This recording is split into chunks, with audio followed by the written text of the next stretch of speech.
नमस्कार, आप देख रहे हैं हिंदी खबर एक्सप्रेस और मैं हूं आपके साथ ज्योतिका। आइए रुक करते हैं खबर की ओर।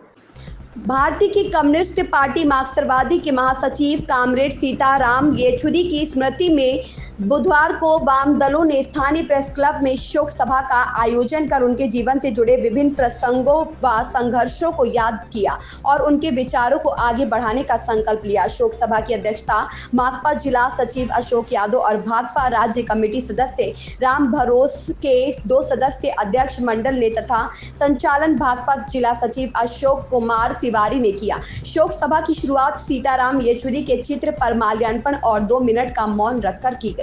शोक सभा में अपनी बात रखते हुए वरिष्ठ साहित्यकार डॉक्टर अनिल कुमार सिंह ने कहा कि सीताराम येचुरी का जाना हम लोगों की बड़ी क्षति है। उनकी प्रतिभा व समझदारी का लोहा समर्थक ही नहीं विरोधी भी मानते थे। उनके छात्र जीवन की चर्चा करते हुए कहा कि आपातकाल के समय छात्रों को गोलबंद कर सीधे प्रधानमंत्री के घर पहुंच गए, जिसके चलते उन्हें बाद में जेल भी जाना पड़ा। शोक सभा में कमला प्रसाद बागी, राजेंद्र प्रसाद वर्मा, इंद्रजीत सिंह, विनोद सिंह, अयोध्या प्रसाद तिवारी, शैलेंद्र प्रताप सिंह, बाबूराम यादव उपस्थित रहे। अयोध्या से विशाल श्रीवास्तव की रिपोर्ट। मार्क्सवादी कम्युनिस्ट पार्टी, भारत की मार्क्सवादी कम्युनिस्ट पार्टी के राष्ट्रीय महासचिव कॉमरेड सीताराम येचुरी का 12 सितंबर को देहांत हो गया था। तो उनकी स्मृति में आज यहाँ एक प्रेस क्लब में फैजाबाद के शोक सभा का आयोजन था। उसमें पूरे फैजाबाद जिले से और तीनों कम्युनिस्ट पार्टियों के जन संगठनों के लोग यहाँ उपस्थित हैं।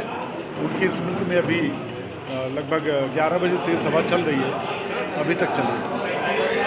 येचुरी मार्क्सवादी कम्युनिस्ट पार्टी के राष्ट्रीय महासचिव थे, लेकिन उसके पहले जो उनकी यात्रा थी जवाहरलाल नेहरू विश्वविद्यालय में छात्र संघ अध्यक्ष के रूप में शुरू हुई थी। सेंट स्टीफेंस से उन्होंने इकोनॉमिक्स में एमए किया था। सेकेंडरी एग्जामिनेशन में पूरे देश में टॉपर थे और सेंट स्टीफेंस से इकोनॉमिक्स में बीए करने के बाद वो एमए करने के लिए जेएनयू गए।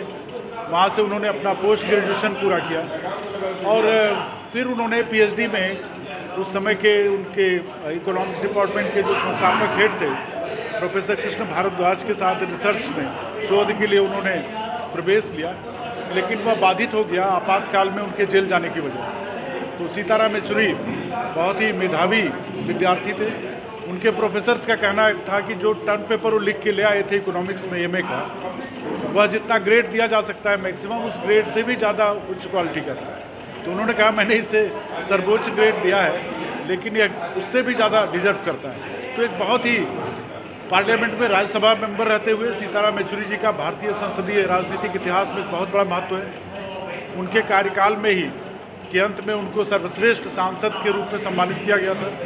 वो जब पार्लियामेंट में बोलते थे तो न सिर्फ उनकी पार्टी के लोग, वामपंथी संगठनों के लोग, बल्कि पूरे देश के लोग, सभी राजनीतिक दलों के लोग, यहाँ तक कि उनके वैचारिक विरोधी भी बहुत गंभीरता से उनके भाषण को सुना करते थे। तो इस देश ने एक बहुत बड़ा महान नेता खो दिया है।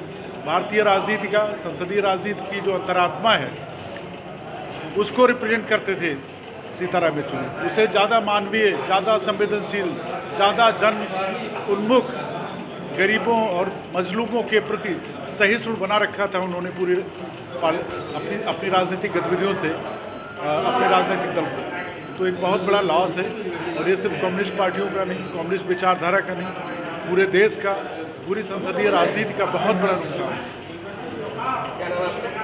मैं वो प्रोफेसर अनिल कुमार सिंह, साकेत महाविद्यालय। इस खबर में बस इतना ही। बने रहिए हिंदी खबर एक्सप्रेस के साथ।